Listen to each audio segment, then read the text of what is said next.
All right, Entree Architect community, it's 4 p.m. Eastern, which means it's time for the Entree Architect Context and Clarity Live conversation for Thursday, December 2nd. It's our first Context and Clarity Live in December, which means we're almost to the end of 2021.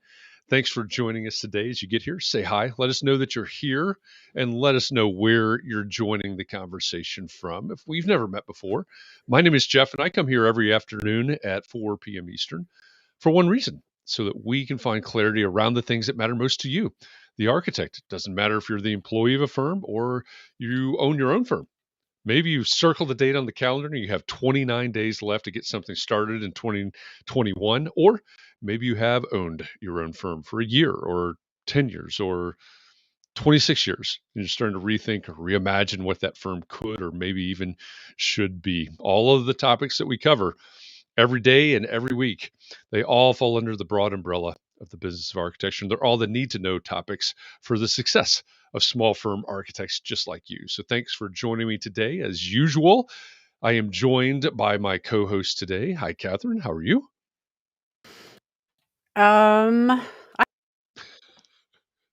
No, you can't Uh-oh. hear me. Okay, I'm having a lot of technical difficulties today. I'm Okay. happy to be here, Jeff. Thanks for having me back. glad that you're here. Sorry about the technical difficulties. Mm, I was noticing on my screen as everybody was coming in that I think this changed on my screen. I saw Christian's name in first, but then I see Nicole.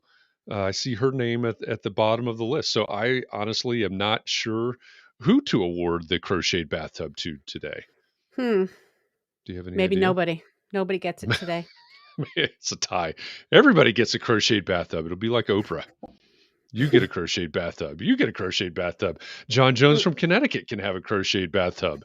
Sarah well, Lee can have one in Salt Lake City. Christian was Everybody saying that gets. Zach should get a crochet trophy for being the first repeat guest. Yes, we do have a repeat guest today. Hmm. I don't know if he knows he's the first, Oh, but whoops! Was I not supposed to say who it was? well, no, we're going to get there very soon anyway. So I was glad to have everybody with us today. Uh, Nicole says she sees Sarah Lee at the top of hers. Now I see Sarah Lee and then John Jones and then Christian. I don't know what's going on. We've got all Yeah. kinds of things going on in the comments section. Glad to have all of you here. I see Mark LePage. He says it's 4 p.m. Eastern in Waxhaw, North Carolina. Glad that you're here. And Tim Dearborn in Stockton, California. I think our guests may recognize that name as well. Glad to have all of you here.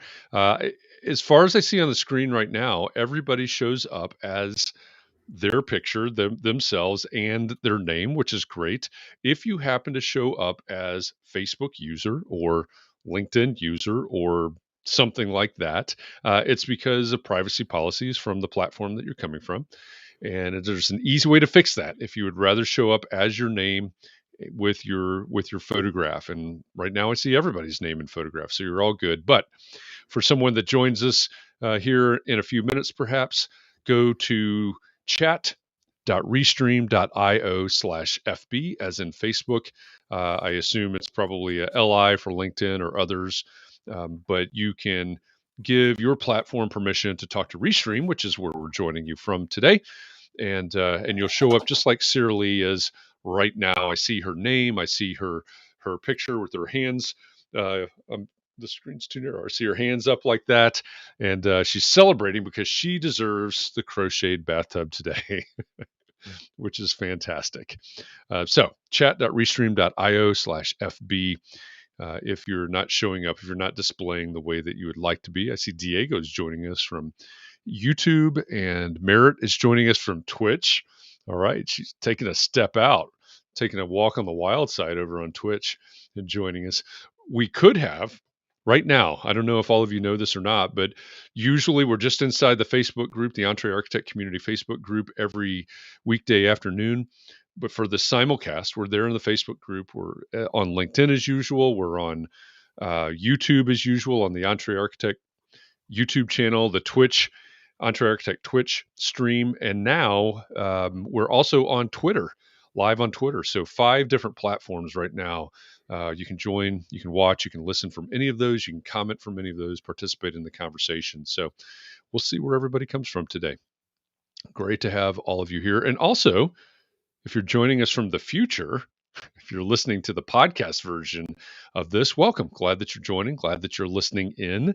For those of you that don't know, Context and Clarity is a podcast that comes out every Monday afternoon, and you get a replay of this conversation. And then on Tuesday, you get what we call Context and Clarity Backstage, where Katharine and I go backstage with a guest from our community and we talk about our biggest takeaways from this conversation. I think that's a really fantastic version of the podcast as well, because we get to find out what the community took away from this conversation that we're about to have. So, if you're a podcast person, go to wherever you consume podcasts, look for the Context and Clarity podcast.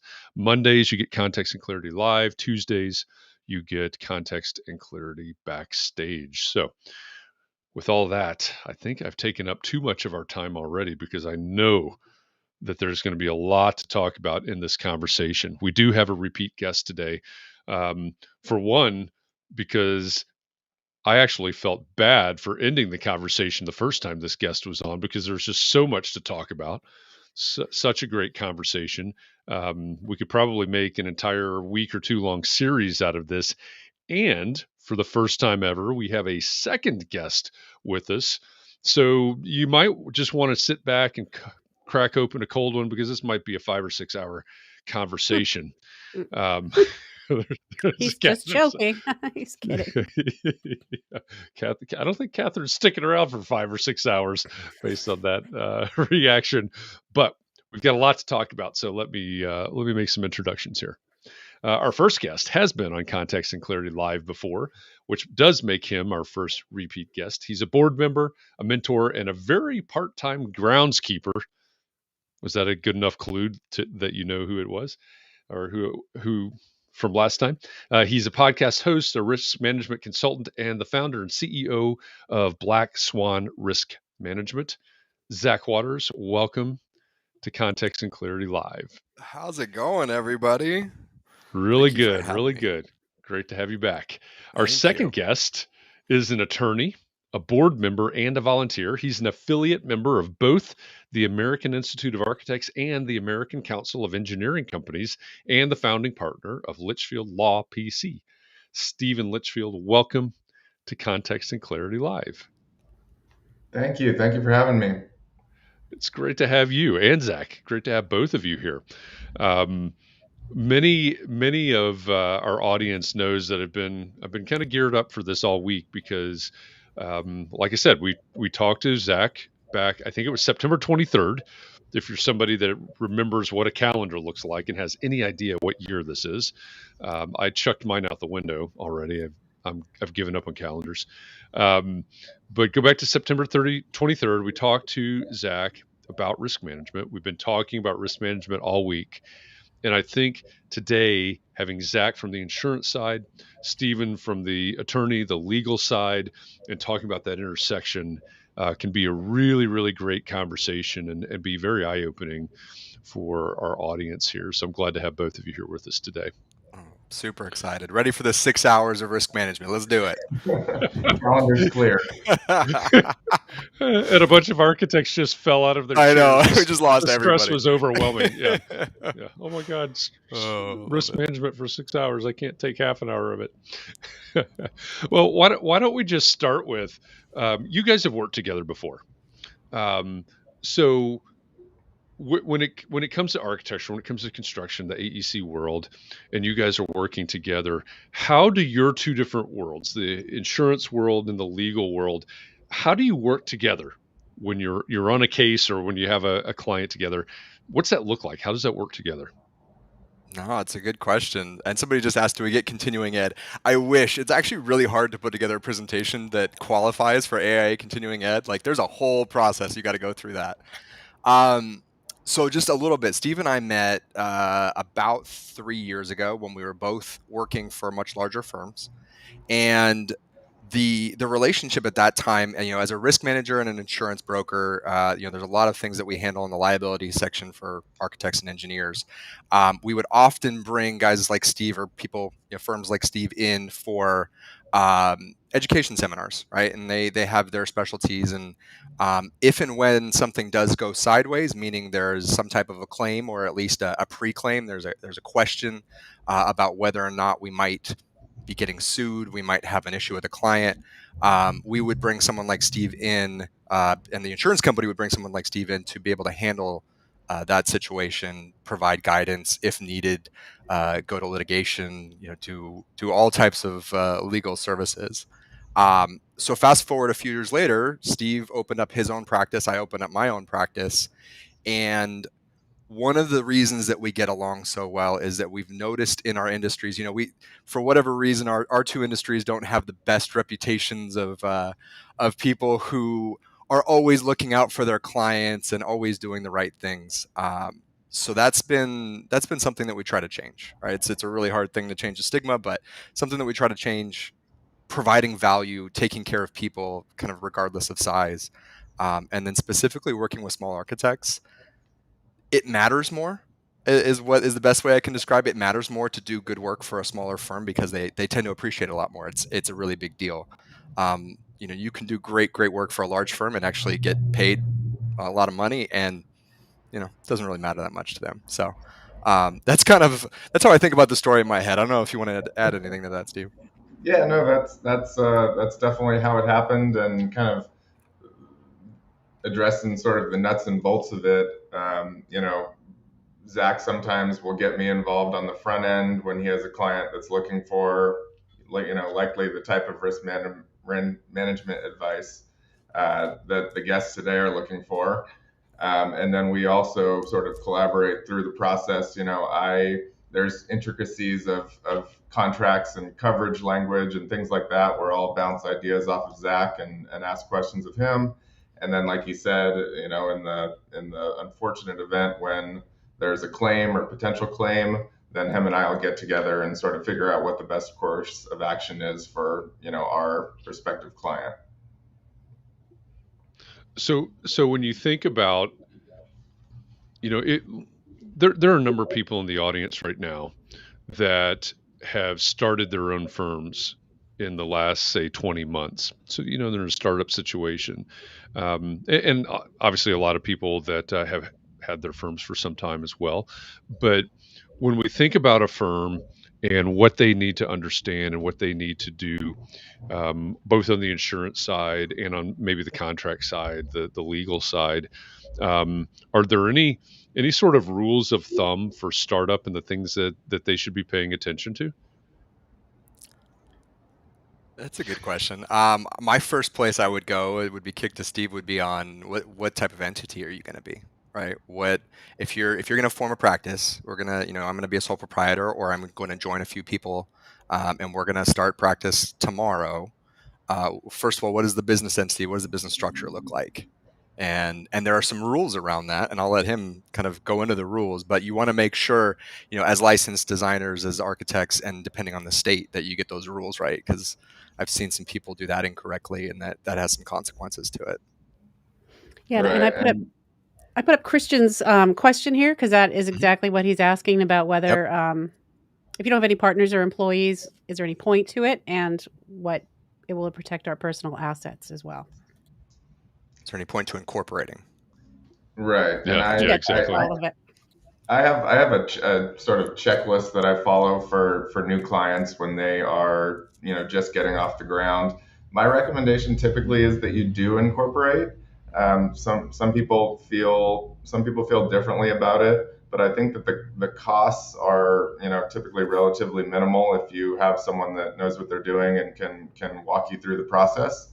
But to answer Christian's question a little more directly, a corporation, or depending on where you are, an LLC or a partnership, some states architects aren't allowed to operate as those types of entities, so it's kind of jurisdiction specific. But generally, a corporation can protect your personal assets if you're doing all the right things to separate the corporate entity from the individual. The exception to that is a lot of jurisdictions have individual liability for architects that sign and stamp plans. So, in that sense, your personal assets, hypothetically could be on the line, even if you are incorporated. But I still think just from a standpoint of potentially wanting to grow, from a standpoint of how you present yourself to the outside world, being showing that you've done the work to be incorporated and that you have insurance coverage, I think that it's all worth it. Right. I would go one more there, and I would say when somebody comes and they're starting a firm, I would want to understand what the goals are of the firm, because I typically get two people who are coming asking for insurance to form a design firm. One is we've done it on our own for a certain period of time, maybe worked for a larger firm or gotten some experience some way, and now we're ready. We're an entrepreneur. We're going to do this thing, and it doesn't mean like we're scaling. We're going to be Gensler or anything like that, but it means I want to do this on my own. I want to set my own rules, and I don't necessarily even have clients yet. We're developing, marketing strategies and things like that. But I'm ready to do that. The other person that we see a lot of is more out of necessity, which is these projects fell into their lap. Maybe it's side work, maybe it's enough to keep that person busy. They hadn't even really thought about opening a practice, but this opportunity is there. So hey, the work is there, let me take it. But I know I probably need insurance for that too.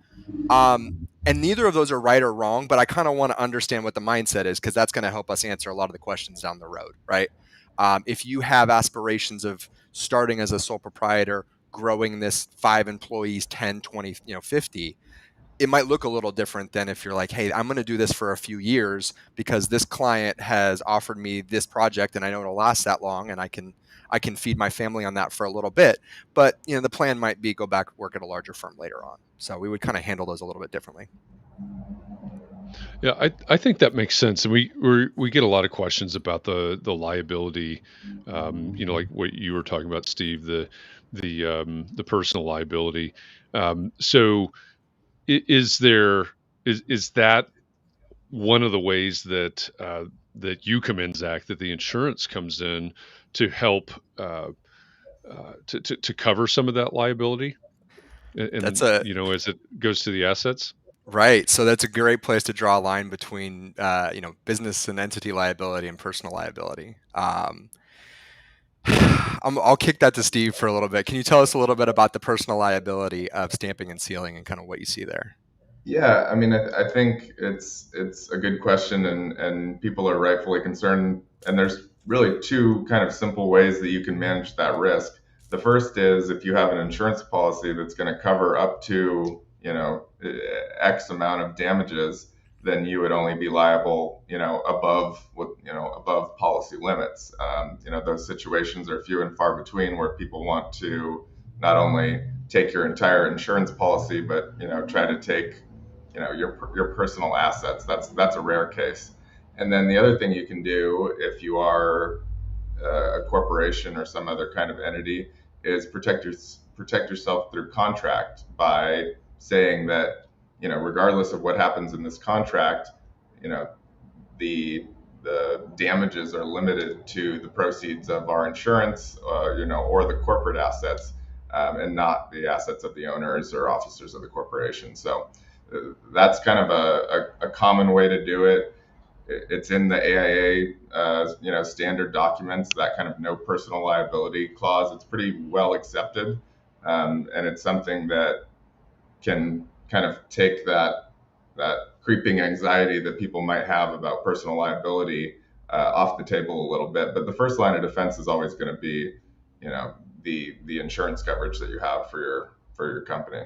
Right. Right. And I like that when we talk about limiting liability, oftentimes it gets talked about as an LOL clause or a limitation of liability, which is a clause that's put in a contract. Steve, can write a whole bunch about those. But the better way to think about it is ways of limiting our liability. And what Steve just mentioned is one of them, right? There are many ways that we can limit our liability, and limiting personal liability in a contract is a very smart thing to do, because I'm trying to think of a case off the top of my head where I could cite it, but it would be a pretty tough scenario. But you could definitely create the scenario where somebody did something, they've designed this, they stamped it in their own personal name. The firm's policy will pick that up to the degree of the limit, whatever's available. And then, if that person was a very wealthy individual and maybe had a bunch of assets and maybe they weren't protected and they didn't limit those through liability, could you make a case to go after that? Yeah, I think so. If there was some gross negligence or, something, one of the ones that's always kind of thrown around is if you went and had some drinks at lunchtime and came back and started making drawings and it could be proved that you did that, that falls under the umbrella of gross negligence. And there's some personal consequences there that your firm's insurance policy probably won't be able to help with. But on the whole, a firm's insurance policy is meant to cover everybody who is doing business under that firm name, right? It's meant to recover retired principals. It's meant to cover. It's not meant to cover independent contractors. I think we went that last time. That's a whole nother conversation to have, but it's meant to cover your employees as well, right? If the work is being done under that firm's name. Since you mentioned retired principals, I know of at least two people in our community, two different situations. One where they've just retired and let their license lapse. So they've been talking about tail insurance. And then we also have someone in the community, probably at least one in the community that I know of, that is in the process of buying out a partner that is retiring. Right. What advice do you have for those two kind of situations, either on the contract side or the insurance side? And I'll have something more specific on the buyout in just a minute. Okay, that's a good question. We could spend 30 minutes on that, but I'll take the first part of that. So when it's time to retire, you want to get what you call the tail policy. We call it an ERP sometimes. It's an extended reporting period, right? It basically says we are continuing your insurance policy, but we are not contemplating any more new work. We are only continuing it for the projects that you have previously done, and we are here to catch you because we know that claims don't come right after you make designs. They come years after, right? A few years after. They can come. Each state has their own statute of limitations and statute of repose, and in the state of California, it's 10 years, right? And so in theory, you're on the hook for 10 years. So it can get tricky. My advice for the person who's retiring, or maybe they just did retire, is go talk to your insurance broker, come up with a plan, because you want to understand, if somebody came to me, okay, who are your clients? Are they only individuals for whom I built custom homes? And we have a relationship and I'm going to send them a letter saying, hey, it's been a great career. I'm closing the doors. Basically, if you're going to sue me in the next few years because I'm going to be on a beach in Tahiti in about 5 years and you're not going to be able to find me and I let my license lapse. Are your clients big developers or, somebody that maybe we have to worry about a little bit more? And then your policy is going to have stipulations. So typically any good professional liability policy will offer an ERP option. There's an automatic one that comes with it that's about 60 days. That means if you don't purchase anything else, if for about 2 months after your policy, it should continue to pick something up. And then there are purchase options that typically go in increments of 1 year, 3 years, 5 years. The irony of the statute of repose is that it's really hard to get 10. It's really hard to actually ensure that it can be done. It's often it's a secondary product in the insurance market. The reason, I think there's a number of reasons for that, but a lot of it is condos push that. So condo claims tend to come later than any other project type claims. They tend to come in year 8, 9, and right before year 10 from what we'll call a predatory attorney, somebody who's out there talking to the HOA saying, oh, did you notice all of these defects? I can get this fixed for you, and we'll start a class action suit. So there's a lot of strategy that goes into that. So I would evaluate the project types. I would evaluate your fees. If you were somebody that was doing $75,000 to $100,000 a year, we're going to treat that a little bit differently than if you were somebody who was doing $5 million a year, right? That's going to factor in what were your project types, how close are you with your clients, to lead into the buy-in. is somebody purchasing your book, right? Are you retiring off, but somebody's purchasing your name and your entity? Is it an assets only purchase? Is it an assets and liabilities purchase? Because that matters, right? So there's a lot of question marks there. Just as an aside here, Vermont has no statute of repose, and I've heard that my family can be sued after I die. Can that be true? Asks Jay Caroli. Oh boy. Sounds like a legal one. I don't know, but I've never heard of kind of unlimited liability for all types of issues. One exception to the statute of repose is obviously personal injury issues, because that can happen 30 years after a project's Right. done, and as long as they file within the appropriate statute of limitations after the accident, they have a valid claim. In terms of being able to go after an estate after death, I've never heard anything like that, and unless there was some kind of intentional act that benefited the estate monetarily, I really can't see a situation where your family could be liable in the future for some standard architectural services that you've provided. Right. That would be tough. You never say no. We live in a world of gray, right? It's never clearly yes, clearly no, but that would be a really tough set of circumstances to have the family have to take on that burden. But yeah, we'll have to do some more research on that, I guess, or maybe we can just cross it off the list. Otherwise scratch Vermont off the list of places I want to practice. Right. Yeah. What in terms of different markets and types of projects that are out there, a lot of folks in the community and the audience probably do a lot of residential architecture. Are there markets that are tougher than others in terms of litigation, or specific things that you see in the residential market specifically that people need to be paying attention to?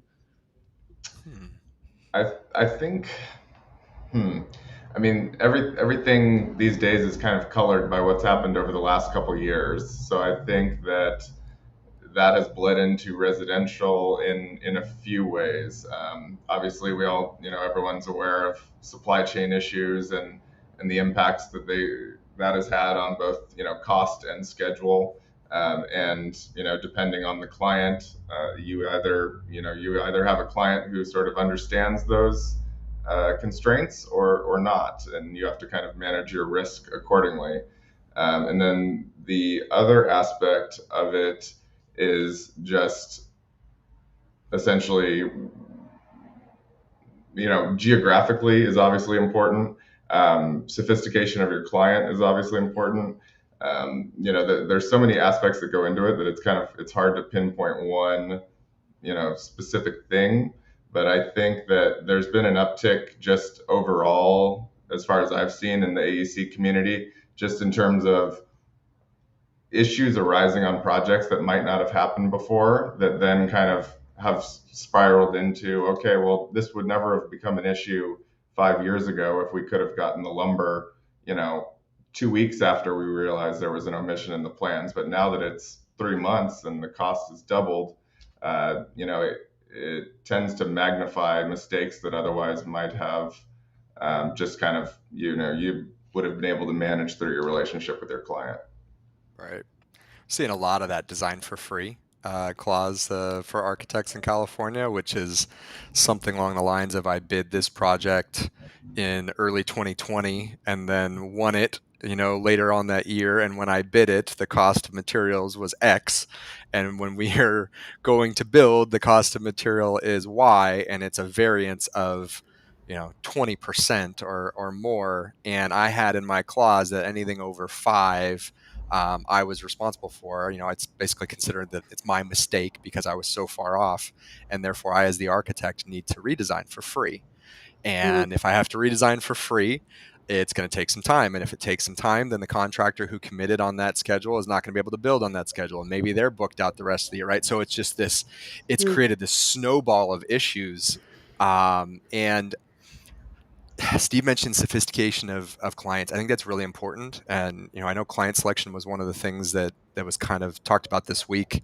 The thing that, if we just get into the world of psychology a little bit, an individual who is commissioning their dream home is going to react differently to delays and things like that than a developer who knows how to do this one project type and that's their bread and butter all day long, right?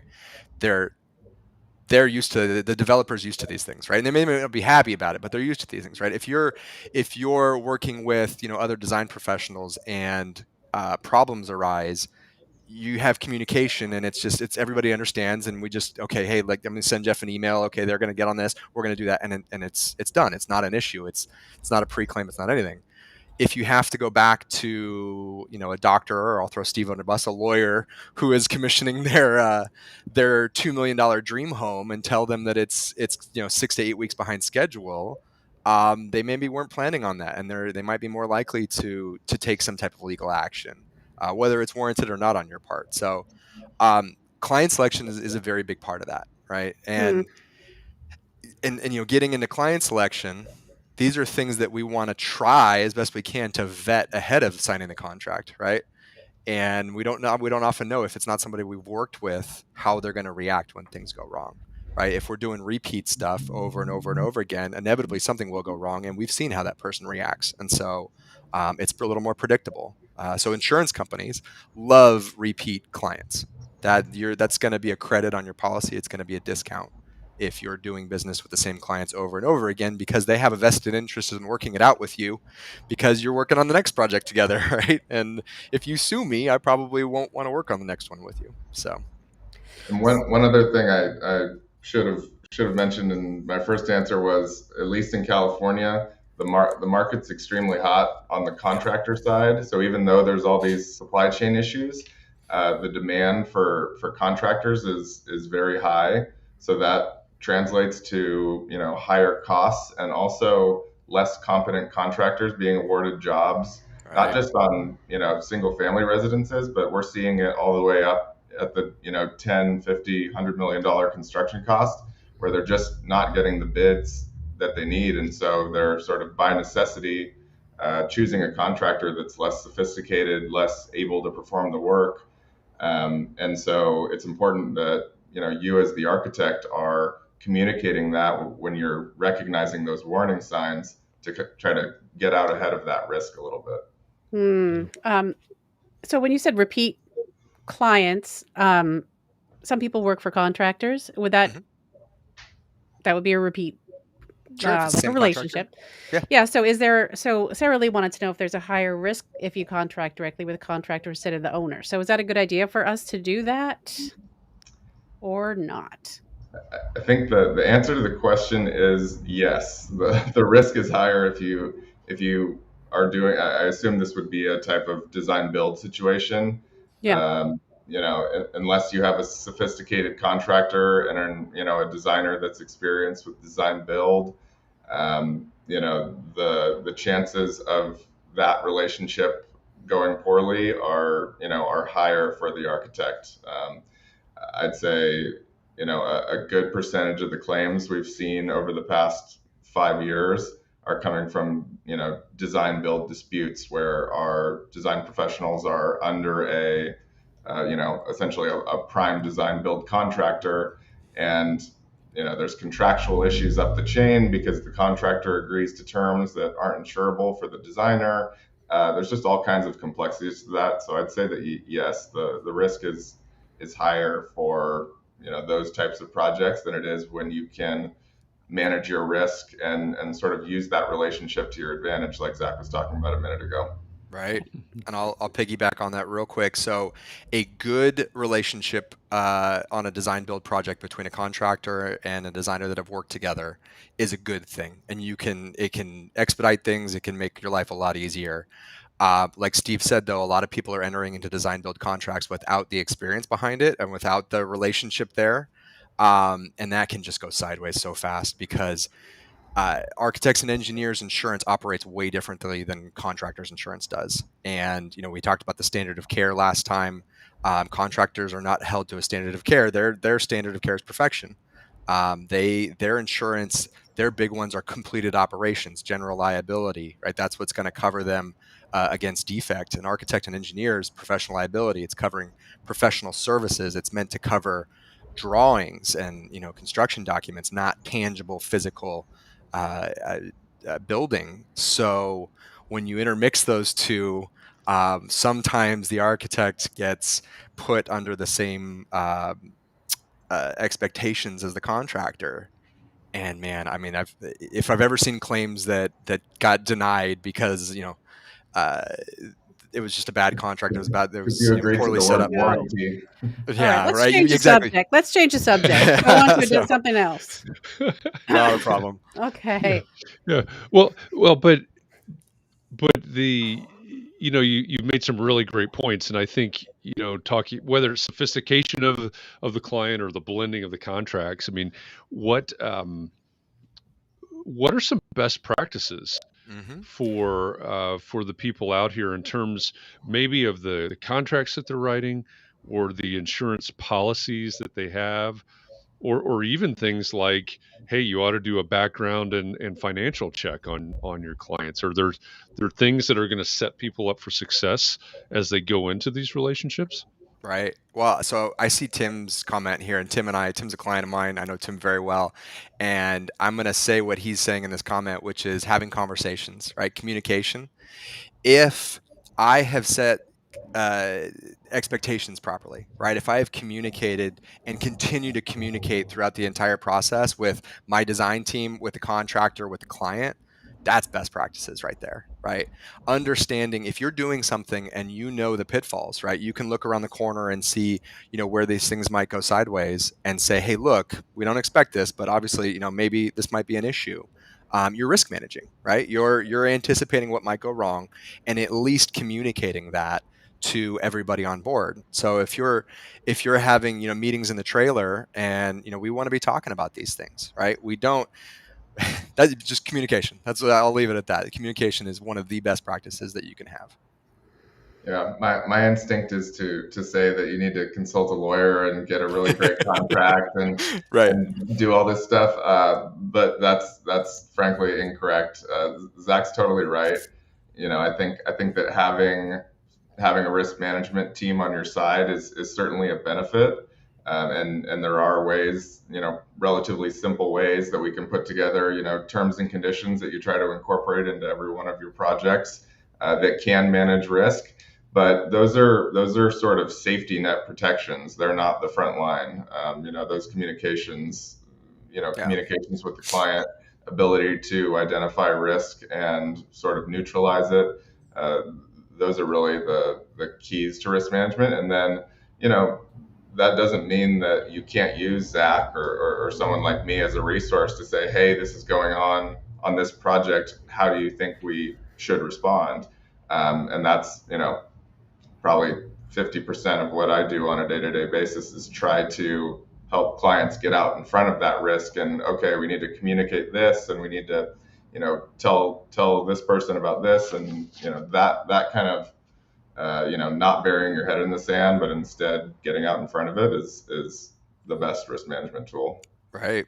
Right. When we have dispute resolutions, those are often outlined in the contract, right? And it says this is the sequence with which we will follow. We love good faith negotiation being number one, right? Let's get in a room and let's talk about it before we start sending emails and start suing each other. Let's have good faith negotiation, which is to sit down and talk about what happened. And if you're going to take responsibility for something, and I'm all for that, but there's a sidebar there, which is we need to consult someone like Steven. We need to have this written into the contract that if I'm going to make a payment of good faith, goodwill, and say, hey, we made that mistake, it's going to cost 50 grand, I'll pay it out of my pocket. Someone like Steve is going to help write the language in there that says this 50 grand is all you're getting. You can't also sue me on top of that, right? And so there's a place for an attorney in the beginning of that on something like that. But really, I mean, we want to be able to get in a room. We want to talk, and if we can't, we want to go to hopefully like a mediation opinions differ, and Steve might disagree with me on this. We often try to avoid arbitration, and we would rather go good faith negotiation and then mediation and then litigation. But none of those are fun. So stick with good faith negotiation and just talk it out in a room as best we can. You guys know, we talked about this before we went live, that we had Patty Harris on a few weeks ago, and Patty's an attorney in New York. She specializes in business entities and licensure across the United States. And one of my biggest takeaways from that conversation with Patty was how mind-bogglingly complex it all is, because you know, New York is one thing and California is one thing, and Katharine's in Massachusetts, I'm in Indiana. The answer to everything seems to be it depends. So Yeah. So when we're talking specifically about insurance and contracts, how much do those things differ across state lines? And I guess because there are a number of people in the community that are licensed in multiple states, what do they need to be paying attention to in terms of their liability as they work in one jurisdiction or another jurisdiction? That's a good question. Steve, you want to take that one first? Sure. Yeah. No, I did see a question come across earlier about a practicing attorney in New York, and if you're looking for contact information, Patty Harris would be an excellent person to get in touch with.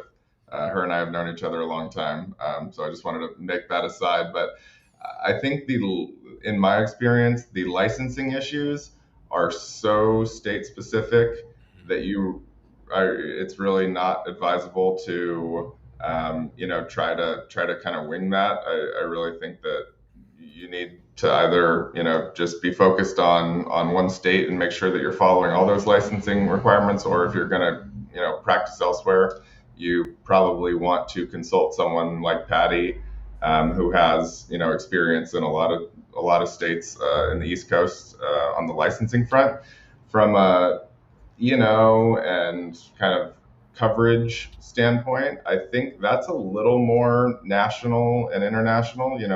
You'd want to talk to your broker, but we have clients that have a single policy that's written for every project they have all over the world, and so if you're going to do work elsewhere, I think my only advice would be to talk to your broker, talk to someone like Zach, who can tell you, yes, you're fine and you would be covered for this. But the licensure question is a little different.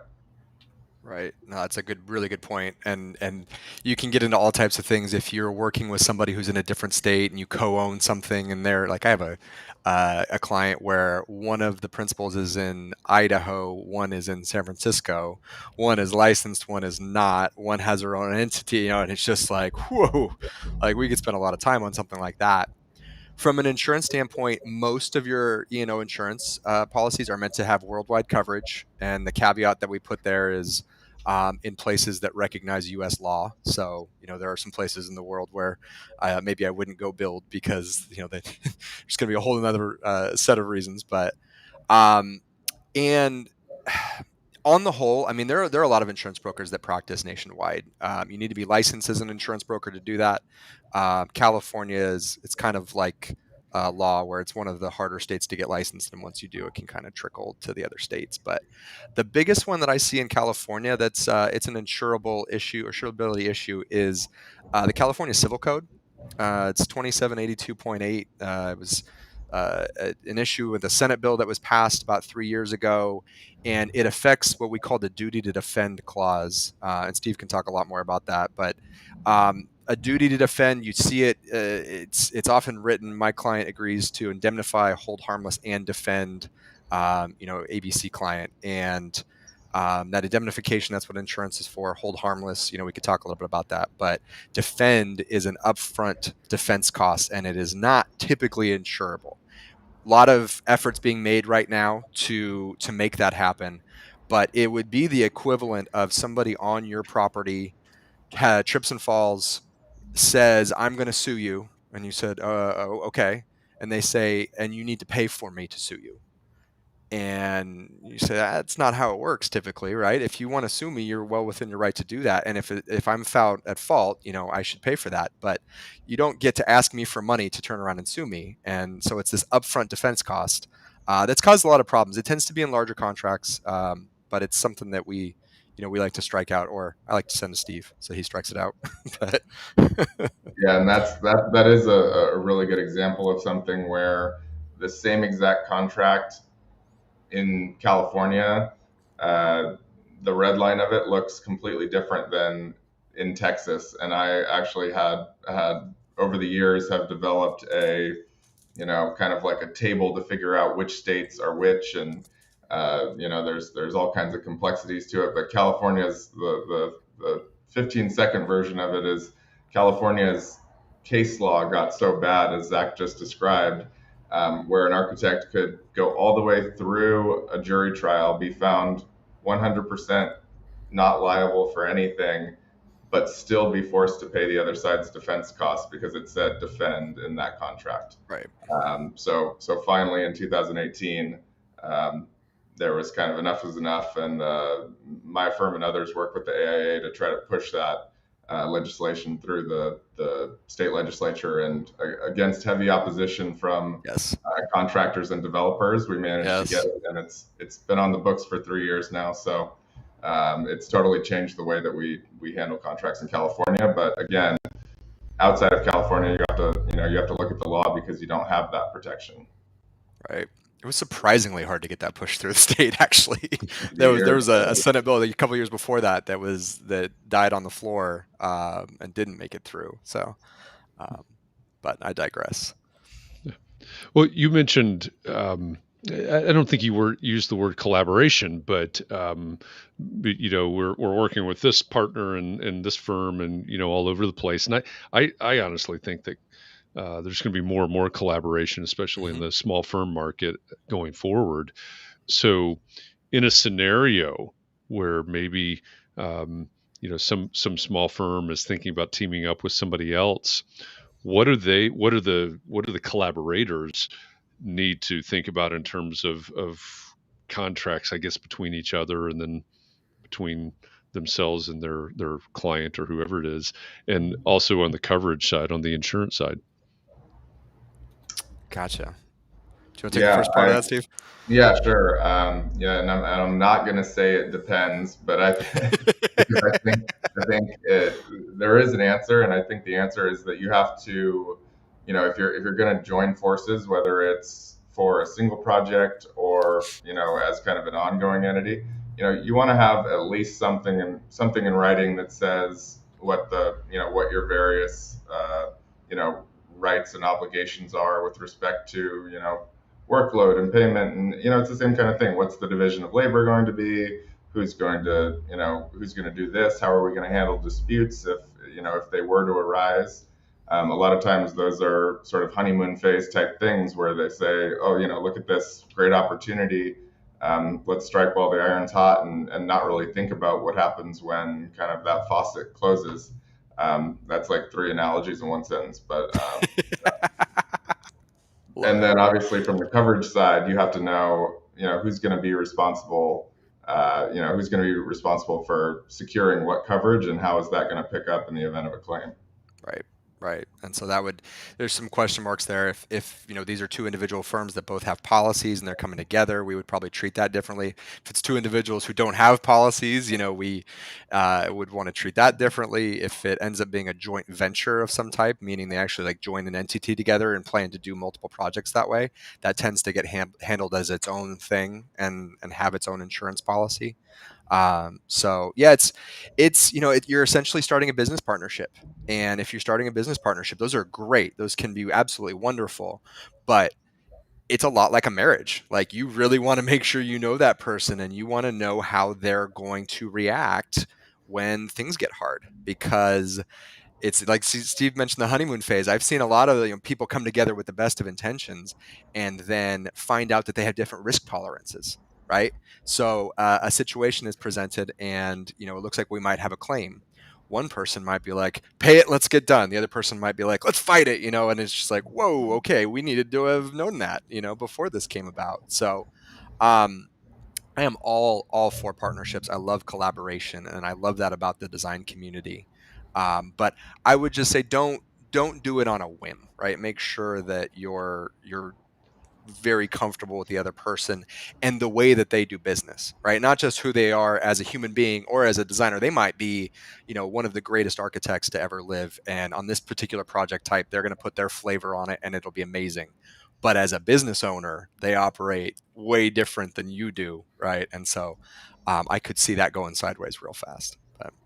And I've also seen a couple references to, things happening across state lines. Maybe one firm is somewhere else. The sort of geographical limitations have been lifted, a lot. So there's collaboration across state lines. So, you're looking at even more complexity there. You have licensing issues, employment issues, tax issues. So you want to make sure you're considering all those things, based on your specific situation. But there's, it's not that difficult if you have the right people in place, but you just want someone who can advise and make sure that you're kind of doing everything to protect yourself.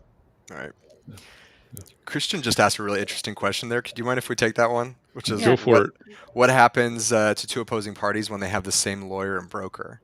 So I'll let Steve mention the same lawyer because that doesn't really happen. There's some measures in place. But the same broker, we've had this happen in our office. And actually, to be honest with you, one of the things that we like is when our clients work together, right? So we have architectural clients, we have structural engineers, we have civil. The structural engineers in particular have asked, have moved over to us because they know we review the architect's contracts, and so they know that what they're agreeing to, that they don't often have the ability to negotiate, is going to be much better than if somebody else was negotiating it and or it didn't get reviewed at all, right? But if there's a claim and we are the same broker and we have multiple clients involved, it creates some interesting scenarios. Doesn't happen very often, but it can create a little bit of a conflict of interest. But I think on the attorney side, I'll let Steve talk about that. Doesn't really happen. When if you're talking about truly opposing parties that are directly adverse to each other, there's conflict of interest rules that make it so that can't happen. If it's to sort of change the hypothetical a little bit, if there are two, say there's an architect and they retain a structural engineer and there's a claim arising out of that, and the architect and structural engineer are more or less aligned, then they can waive a conflict and have one firm represent both of them, and we do that often. Right. Yeah, that does seem like a little bit of a sticky situation there. It's tough on not, huge projects, right? Like Millennium Tower in San Francisco is a great example. There's just everybody that touched it, right? And so I remember calling all these attorneys and they'll say, well, let me see if I can help them. I got to go check for conflicts real quick. And they'd come back and be like, I can't. Sorry. So. Yeah. It's real life. It's real life. Believe it or not, we're almost to the top of the hour. So we're going to have to wind this down soon, which again, I feel bad for winding it down. We've got about 4 or 5 more hours to go, but I don't know. I'm feeling pretty lightheaded. I think it's about time. Poor Katharine. It's like, I hate the risk management weeks. Oh, yeah. What would be of most value to the audience that we cover in the last few minutes?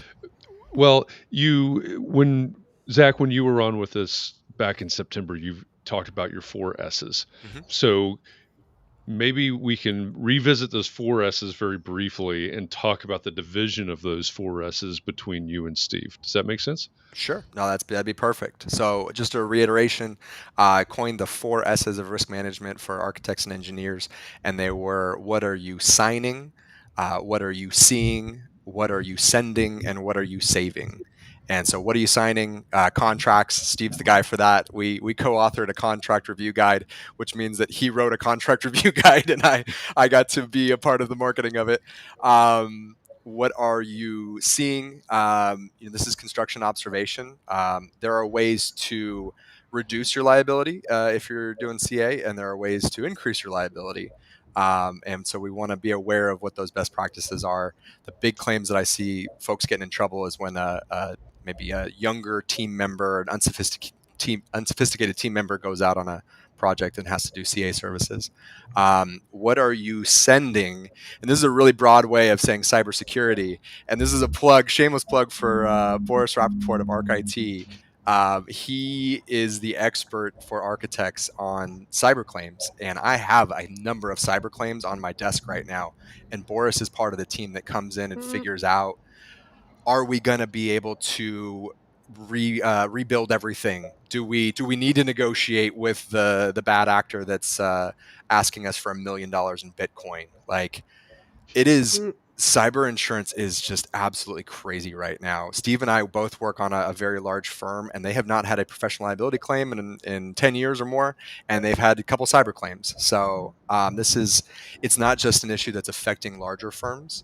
And when we say, what are you sending, there's also kind of email best practices in there as well, right? Am I saying things to somebody that I shouldn't be saying in an email? Should that be a phone call, right? Should that be a conversation? And then the last one is, what are you saving? I call this document retention, right? What are your policies around how long you're keeping your documents?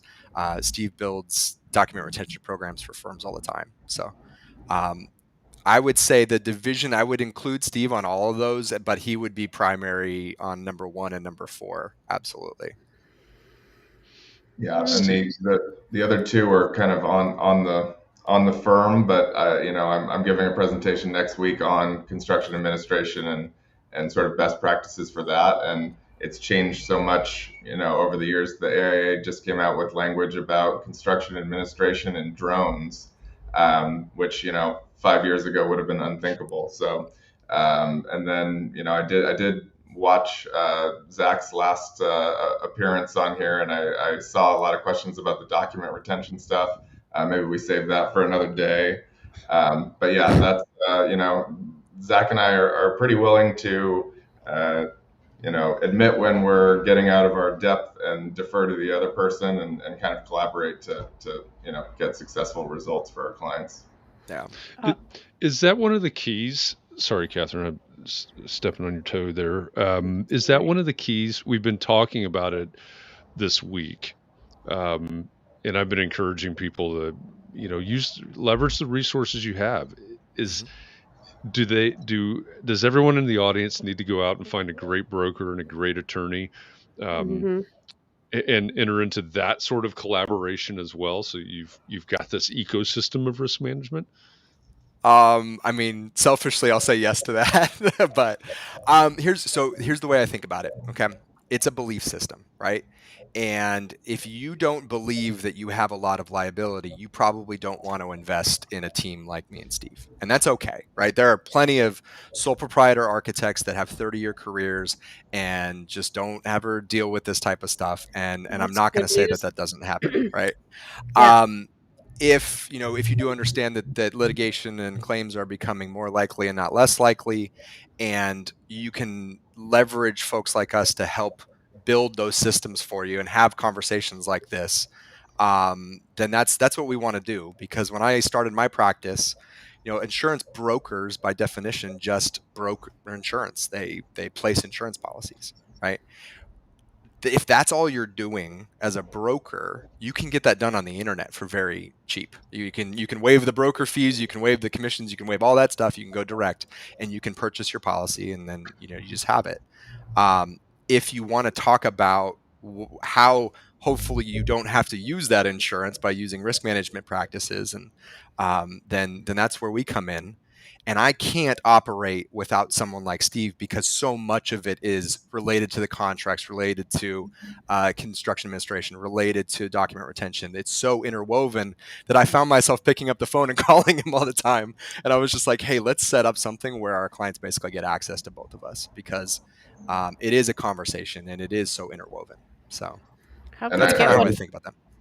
I would just add one thing to that, which is, I was just going to say that the most common reaction I get once someone does make the decision to move forward with Zach and I is they're surprised that the barrier to entry is pretty low, Right. say, okay, so that's it. And I say, if I don't hear from you for a year, great. It doesn't cost you a dime. If you have a question, pick up the phone anytime. And I think that there's sort of probably a perception that the cost of entry is higher than it is. Zach and I are members of this community and, are here to help. So, That's a really good point. Is want they to be often you think of an attorney and you think of maybe paying for extra risk management services, and you think of dollars and dollars, tens of thousands of dollars, and it's not even close to that. It's very small by comparison. So, yeah, sorry, Katharine, we didn't mean to interrupt you. Okay, well, my burning question is, how do we get? How can I get my hands on your booklet?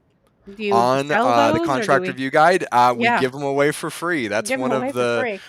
collaborations that Steve and I do. Is we like to give a lot of this information for free. If you want to take this information and you want to do it yourself, by all means, honestly, we want to put it out there. So we do have a contract review guide. I can send you the link. It's downloadable on my website, and it's 24 pages. Steve and I authored it together. It's on 8 main clauses that architects will see, and happy to have somebody get it in their hands. And then if you have questions, follow-up questions, just email us. We'll gladly have a conversation with you before there's any need to engage in payment. So Is that Black Swan? blackswan-riskmanagement.com. It's the longest domain name ever. So those of you that are in the audience, the URL is at the bottom of the screen now, and if you're listening in the future on the podcast version, it is Black Swan, one word, hyphen or dash risk management, one word, .com. At least all the words make sense. It's long, but you can figure it out. It's long, but you can figure it out. Yeah, management's like a kind of a hard word to spell. It's got a lot of A's in it, but yeah, and don't forget the E in the middle. That's not too But bad. it's the URL for Zach's company, Black Swan Risk Management. So blackswan-riskmanagement.com, and then you can navigate from there. But Steve and Zach, we really appreciate you joining us today. And this is, again, I know for those of you out there, I apologize. We've done 2 full weeks on risk management, and it could be stressful, but hopefully you've learned something in this conversation, and even going back to the conversation with Zach back in September, that's helpful, that mitigates that stress for you. So Stephen Litchfield is the founding partner of Litchfield Law PC in Newport Beach, California, and Zach Waters is the founder and CEO of Black Swan Risk Management in the Bay Area of California. Steve and Zach, thanks again for joining us. I appreciate you dropping the knowledge bombs for us here. Thank you guys so much. Thank you for having us. Yeah, absolutely appreciate it. If you have any questions, like I said, feel free to follow up. I know this stuff's not fun, but we'll try to help as best we can. So. Yeah, but it's important. So I encourage everybody that's out there, reach out.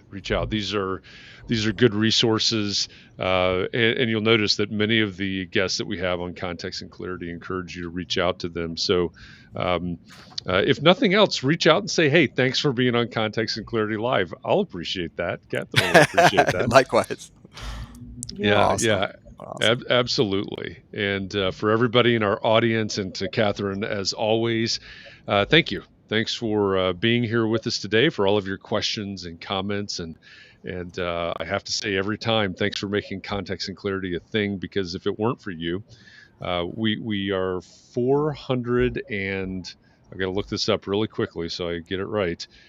This is our 409th, I believe. Hang on, scrolling. Whew. This is our 409th Context and Clarity conversation, and if it weren't for you, there's nobody in the world that would have listened to me talk 409 times in a row. So thanks for making this a thing so that we could have Zach and Steve and talk about these things that we need to know. So again, thank you to all of you out there. Appreciate all of you. Be well, stay safe, take a little bit of time to breathe and relax and rejuvenate. because we're going to be back tomorrow for a Context and Clarity conversation. It'll be our mystery member spotlight tomorrow.